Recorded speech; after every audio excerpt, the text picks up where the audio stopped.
आपका स्वागत है जीएस विजन में। यदि आपने मेरे चैनल को सब्सक्राइब नहीं किया है तो पहले सब्सक्राइब जरूर करें और बेल बटन को दबाना ना भूलें।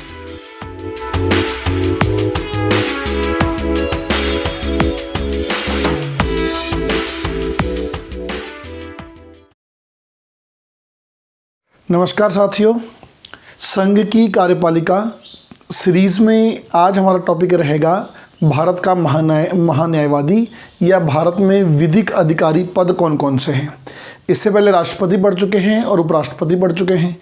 आज हमारा एक टॉपिक है छोटा सा कि भारत में विधि अधिकारी क्या है। देखिए, विधि अधिकारी नियमावली यानी कि law officer service and condition act 1987 में आया था और इसके अनुसार भारत में 3 जो पद हैं वो विधि पद कहलाएंगे, यानी कि विधि अधिकारी पद कहलाएंगे। ऐसे 3 पद हैं। पहला पद है इसमें से भारत का महान्यायवादी, इसको हम अटॉर्नी जनरल भी कहते हैं और शॉर्ट में एजी भी कहते हैं, अटॉर्नी जनरल या एजी। दूसरा है भारत का महाधिवक्ता। महाधिवक्ता मतलब इसको हम सॉलिसिटर जनरल यानी कि एसजी कहते हैं, सॉलिसिटर जनरल। और तीसरा आएगा अतिरिक्त महाधिवक्ता यानी कि एडिशनल सॉलिसिटर जनरल, यानी कि शॉर्ट में बोलते हैं एएसजी। तो विधि नियमावली के अनुसार भारत में 3 पद विधिक पद हैं, AG attorney general, SG solicitor general और ASG additional solicitor general. AG एक संवैधानिक पद है, आर्टिकल 76 के अंतर्गत दिया गया है, यानी कि कॉन्स्टिट्यूशनल पोस्ट है। महाधिवक्ता यानी कि सॉलिसिटर जनरल संविधान में नहीं है, यह है एक वैधानिक पद है, यानी कि स्टैट्यूटरी पोस्ट है। यह संविधान से बाहर है, वैधानिक पद है जिसको किसी नियम या कानून द्वारा स्थापित किया गया है। और एडिशनल सॉलिसिटर जनरल भी एक वैधानिक पद है। तो ध्यान रखना, 3 पद आ गए। एजी संवैधानिक पद आर्टिकल 76, एसजी वैधानिक पद है, एडिशनल सॉलिसिटर जनरल भी वैधानिक पद है। अटॉर्नी जनरल जो होता है ये भारत सरकार को विधिक सलाह देने के लिए है। सॉलिसिटर जनरल अटॉर्नी जनरल की सहायता के लिए है। जो सॉलिसिटर जनरल है ये अटॉर्नी जनरल की हेल्प करेगा और एडिशनल सॉलिसिटर जनरल जो है ये सॉलिसिटर जनरल की हेल्प करेंगे। तो एक ढांचा से तैयार होता है कि एसजी एजी की हेल्प करेगा और एएसजी एसजी की हेल्प करेगा। जो एसजी है सामान्यतः कई बार ये पद खाली भी रह जाता है और एसजी का कार्यकाल जो होता है वो लगभग 3 वर्ष तक होता है, 3 ईयर्स तक होता है। इनमें जो सबसे महत्वपूर्ण है हमारे लिए, महत्वपूर्ण है भारत का महान्यायवादी यानी कि अटॉर्नी जनरल। भारत का महान्यायवादी यानी कि अटॉर्नी जनरल एक संवैधानिक पद है। अनुच्छेद 76 के अनुसार, आर्टिकल 76 के अनुसार एक संवैधानिक पद है। अटॉर्नी जनरल पद क्यों है? सबसे पहली बात, इस पद को क्यों बनाया गया है? इस पद को बनाने के पीछे 3 कारण हैं। क्यों का जवाब 3 लाइन में दूंगा। पहला, भारत सरकार का प्रथम अधिवक्ता है।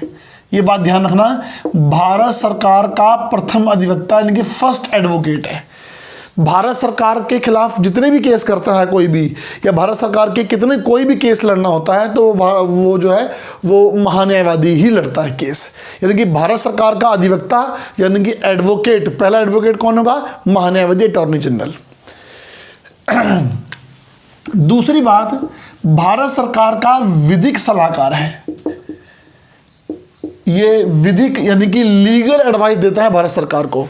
देखिए, हमने इससे पहले देखा था कि सुप्रीम कोर्ट से सलाह ले सकता है कौन? राष्ट्रपति ले सकता है, आर्टिकल 143। तो सुप्रीम कोर्ट से सलाह वो न्यायिक सलाह थी, वो न्यायिक सलाह थी। लेकिन जो विधिक सलाह देगा भारत सरकार को वो महान्यायवादी ही देता है। तीसरा काम है कि जब आर्टिकल 143 के अंतर्गत जब राष्ट्रपति सर्वोच्च न्यायालय से सलाह मांगता है सुप्रीम कोर्ट से, तो राष्ट्रपति जो सलाह मांगेगा उससे संबंधित कोई बात अगर सुप्रीम कोर्ट पूछता है राष्ट्रपति से या मंत्रिपरिषद से, तो राष्ट्रपति का पक्ष सुप्रीम कोर्ट में महान्यायवादी रखता है। मतलब अगर राष्ट्रपति ने सर्वोच्च न्यायालय से सलाह मांगी है, क्योंकि आप जानते हैं कि वो राष्ट्रपति नहीं मांगता, वास्तव में वो मंत्रिपरिषद ही मांगती है। अगर राष्ट्रपति ने सर्वोच्च न्यायालय से कोई सलाह मांगी है तो वहां सर्वोच्च न्यायालय में राष्ट्रपति का पक्ष जो रखेगा वो महान्यायवादी रखेगा। इसके 3 मेजर काम है महान्यायवादी के। पहला, प्रथम अधिवक्ता है, दूसरा विधिक सलाहकार है, और तीसरा आर्टिकल 143 के अंतर्गत जब राष्ट्रपति सुप्रीम कोर्ट से सलाह मांगेगा तो राष्ट्रपति का पक्ष सुप्रीम कोर्ट में कौन रखता है? महान्यायवादी ही रखता है। अब कुछ और बातें जान लें। आप जानते भी होंगे सभी इसके बारे में कि इसकी नियुक्ति कौन करता है। इसकी नियुक्ति भारत का राष्ट्रपति करता है, प्रेसिडेंट ऑफ इंडिया। नियुक्ति के लिए योग्यताएं क्या हैं? क्योंकि जहां जहां नियुक्ति होती है वहां वहां कोई ना कोई योग्यताएं होती हैं। इसकी नियुक्ति के लिए योग्यताएं संविधान में साफ साफ लिखा गया है कि इसकी योग्यताएं सर्वोच्च न्यायालय के न्यायाधीश के समान हैं, यानी कि जो सुप्रीम कोर्ट का जज बनने की योग्यता है वो इसके लिए योग्यता है। नियुक्ति राष्ट्रपति करेगा, योग्यता सर्वोच्च न्यायालय के न्यायाधीश के समान। अब सर्वोच्च न्यायालय के न्यायाधीश के लिए क्या योग्यताएं होती हैं? नंबर 1, भारत का नागरिक हो, भारत का नागरिक होना जरूरी है।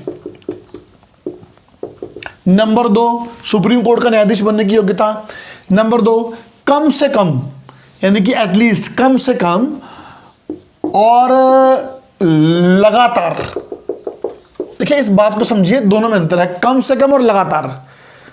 कम से कम लगातार 5 वर्ष तक हाई कोर्ट या हाई कोर्ट्स में न्यायाधीश रह चुका हो। न्यायाधीश बोले तो जज रह चुका हो। देखिए इस लाइन को समझिए, लाइन ये बोलता है कि कम से कम लगातार 5 वर्ष तक, यानी कि लगातार पिछले 5 वर्ष से लगातार उच्च न्यायालय या उच्च न्यायालयों, हाई कोर्ट और हाई कोर्ट्स। इसका मतलब यह है कि कई बार होता क्या है कि जो जज होते हैं हाई कोर्ट के, उनका ट्रांसफर कर देते हैं। तो जब जज का ट्रांसफर करते हैं तो माना कि 1 साल उत्तराखंड में रहा, 2 साल उत्तर प्रदेश में रहा, 3 साल बिहार में रहा, तो मतलब इसलिए जो 5 साल चाहिए ना कि 5 साल से जज हो, तो वो एक हाई कोर्ट में भी हो सकता है और एक से अधिक हाई कोर्ट में भी हो सकता है। तो मतलब हाई कोर्ट या हाई कोर्ट्स को मिलाकर कम से कम और लगातार 5 वर्ष तक वो न्यायाधीश रह चुका हो। कम से कम 5, ऊपर कितना भी चलेगा, लगातार होना चाहिए, और एक उच्च न्यायालय में भी हो सकता है और एक से अधिक उच्च न्यायालय में भी हो सकता है। या अगर ऐसा नहीं है तो या लगाया मैंने, कम से कम और लगातार, वही बात आ जाएगी 10 वर्ष तक, यानी कि 10 ईयर्स तक जो हाई कोर्ट और हाई कोर्ट्स में अधिवक्ता रह चुका हो। अधिवक्ता बोले तो एडवोकेट रह चुका हो। तो दूसरी कंडीशन नहीं चलेगी। देखिए पहली तो भारत का नागरिक, दूसरी में कम से कम लगातार 5 वर्ष तक हाई कोर्ट्स में न्यायाधीश रह चुका हो, या कम से कम लगातार 10 वर्ष तक हाई कोर्ट्स में अधिवक्ता यानी कि एडवोकेट रह चुका हो। इन दोनों में से कोई भी एक चलेगा। ये जो दोनों है ना, इन दोनों में से कोई भी एक चलेगा। मैंने और लगाया है, या अगर ऐसा भी नहीं है तो या एक और लगा देते हैं। चलो, या राष्ट्रपति की नजर में कानून का पारंगत विधिवेत्ता हो। राष्ट्रपति की नजर में उसे कानून की अच्छी खासी नॉलेज हो। अब आपको पता है कि राष्ट्रपति की नजर तो नजर होती नहीं, नजर तो प्रधानमंत्री मंत्रिपरिषद की होती है। इसलिए इस आधार पर आज तक भारत में कोई भी नियुक्ति नहीं की गई है। वैसे तो इन दो के अलावा तीसरी और चलेगी कि राष्ट्रपति की नज़र में कानून का पारंगत विधिवेत्ता हो, लेकिन उस आधार पर कोई नियुक्ति नहीं हुई है। तो फिलहाल इन दोनों को मान लेते हैं। भारत का नागरिक, कम से कम लगातार 5 वर्ष तक न्यायाधीश रह चुका हो, कम से कम लगातार 10 वर्ष तक अधिवक्ता यानी कि एडवोकेट रह चुका हो। यह सुप्रीम कोर्ट का न्यायाधीश बनने की योग्यता है, और यही योग्यता जो है आपको अटॉर्नी जनरल के लिए भी चाहिए। नियुक्ति राष्ट्रपति करेगा, योग्यताएं सुप्रीम कोर्ट के न्यायाधीश के समान हैं। उसके बाद होगी शपथ। शपथ दिलाता है कौन? भारत का राष्ट्रपति। कौन सा अनुसूची है? अनुसूची 3, शेड्यूल 3। मैं पहले बोल चुका था, राष्ट्रपति, उपराष्ट्रपति और राज्यपाल को छोड़कर शेष अधिकांश शपथ जो हैं वो अनुसूची 3 के अंतर्गत हैं, शेड्यूल 3 के अंतर्गत हैं। तो इसकी शपथ अनुसूची 3 के अंतर्गत है। कौन दिलाएगा? भारत का राष्ट्रपति। वेतन, सैलरी, सैलरी के बारे में लिखा हुआ है साफ साफ कि इसको इतना वेतन मिलेगा जितना राष्ट्रपति निर्धारित करेगा।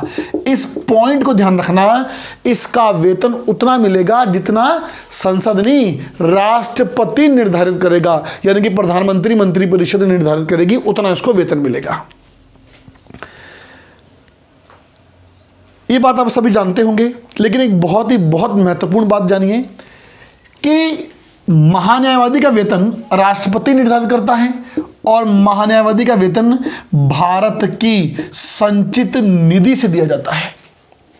मैं फिर बोल रहा हूं, वेतन राष्ट्रपति निर्धारित करता है, वेतन संचित निधि से दिया जाता है। ध्यान रखना कि भारत में महान्यायवादी एक ऐसा पद है जिसका वेतन संचित निधि यानी कि कॉन्सोलिडेटेड फंड से जाता है, परंतु यह लोक नियोजन का जो पद है उसके अंतर्गत नहीं आता, यानी कि पब्लिक सर्वेंट पद के अंतर्गत नहीं आता। यह एक ऐसा पद है जिसका वेतन संचित निधि से जाएगा परंतु लोक नियोजन पद के अंतर्गत नहीं आता, अर्थात आप महान्यायवादी केस में आरटीआई भी नहीं लगा सकते, राइट टू इंफॉर्मेशन भी आप नहीं लगा सकते। एक और महत्वपूर्ण बात, भारत का महान्यायवादी एक ऐसा पद है कि भारत का महान्यायवादी भारत सरकार के लिए काम करता है। वो भारत सरकार के लिए काम करने के साथ साथ अपनी निजी प्रैक्टिस भी कर सकता है, यानी कि निजी मामले भी कोर्ट में लड़ सकता है, यानी कि निजी प्रैक्टिस भी कर सकता है। भारत का महान्यायवादी सरकार के केस लड़ने के साथ साथ निजी प्रैक्टिस भी कर सकता है, परंतु अगर महान्यायवादी को निजी प्रैक्टिस करता है तो सरकार की अनुमति से करेगा। पहली बात, कोई निजी प्रैक्टिस करेगा तो सरकार की अनुमति से करेगा। और दूसरी एक और बात कि महान्यायवादी कभी भी अपनी निजी प्रैक्टिस में किसी ऐसे केस की पैरवी नहीं करेगा जो भारत सरकार के विरुद्ध हो। मैं फिर बोल रहा हूं कि महान्यायवादी निजी प्रैक्टिस कर सकता है, सरकार की अनुमति के साथ करेगा, लेकिन किसी भी ऐसे केस की पैरवी नहीं करेगा जो भारत सरकार के विरुद्ध हो। तो वेतन संचित निधि से है लेकिन फिर भी लोक नियोजन का पद नहीं है। अगला है महान्यायवादी का कार्यकाल। कार्यकाल बोले तो टेन्यूर की तरह है। महान्यायवादी का जो कार्यकाल है वो 5 वर्ष होता है, 5 इयर्स तक। हम ऐसा बोलते हैं, वास्तव में महान्यायवादी के कार्यकाल के लिए बोलेंगे राष्ट्रपति के प्रसाद पर्यंत इसका कार्यकाल होता है। राष्ट्रपति के प्रसाद पर्यंत, under the pleasure of the president, यानी कि महान्यायवादी का कार्यकाल हमने 5 वर्ष बोला, मैंने बोला कि राष्ट्रपति नहीं, उसका कार्यकाल राष्ट्रपति के प्रसाद पर्यंत होता है। इसका अर्थ यह है कि महान्यायवादी अपने पद पर तब तक बना रहेगा जब तक राष्ट्रपति चाहेगा, जब तक राष्ट्रपति चाहेगा। और राष्ट्रपति की चाहना किस पर निर्भर होती है आप जानते हैं कि वह मंत्रिपरिषद पर निर्भर होती है। तो वैसे 5 वर्ष वास्तविक में राष्ट्रपति के प्रसाद पर्यंत तब तक बना रहेगा जब तक राष्ट्रपति चाहेगा। और इससे पहले अगर इसको हटाना है तो कुछ नहीं करना, आपको राष्ट्रपति हटा सकता है, परंतु 2 माह पहले इसको नोटिस दे दें। राष्ट्रपति हटा सकता है लेकिन 2 महीने पहले इनको नोटिस देना पड़ेगा। तो महान्यायवादी ये था, नियुक्ति, शपथ, वेतन, कार्यकाल वगैरह वगैरह। काम क्या है इसके, भारत सरकार का प्रथम वकील होता है और इसके अलावा भारत सरकार का विधिक सलाहकार है। और आर्टिकल 143 के अंतर्गत जब राष्ट्रपति सुप्रीम कोर्ट से सलाह मांगेगा तो महान्यायवादी राष्ट्रपति का पक्ष वहां रखेगा। इसके अलावा महान्यायवादी के पास 2 विशेष शक्तियां भी हैं, स्पेशल पावर जिसे बोल सकते हैं। नंबर 1, महान्यायवादी भारत के किसी भी कोर्ट में, किसी भी न्यायालय में जाके सुनवाई कर सकता है। भारत का महान्यायवादी भारत के किसी भी न्यायालय में जाके सुनवाई कर सकता है। पहली बात, मतलब किसी भी न्यायालय में भारत सरकार के लिए केस लड़ सकता है। दूसरी बात, भारत का महान्यायवादी संसद का सदस्य नहीं होता, मेंबर ऑफ पार्लियामेंट नहीं होता। इसके बावजूद भी आर्टिकल 88 ये बोलता है कि महान्यायवादी लोकसभा या राज्यसभा की किसी भी बैठक में भाग ले सकता है। संसद का सदस्य नहीं है, परंतु फिर भी लोकसभा या राज्यसभा की किसी भी बैठक में भाग ले सकता है, बैठक में भाषण दे सकता है, किसी भी समिति का सदस्य बन सकता है, परंतु वोट नहीं कर सकता क्योंकि मेंबर ऑफ पार्लियामेंट नहीं है। Article 88 most important. तो महान्यायवादी आर्टिकल 76 के साथ साथ आप 76 और 88 दोनों याद रखें, क्योंकि 88 में बोला गया है कि महान्यायवादी संसद की किसी भी बैठक में भाग ले सकता है, भाषण दे सकता है, समिति का सदस्य बन सकता है, परंतु वोट नहीं दे सकता।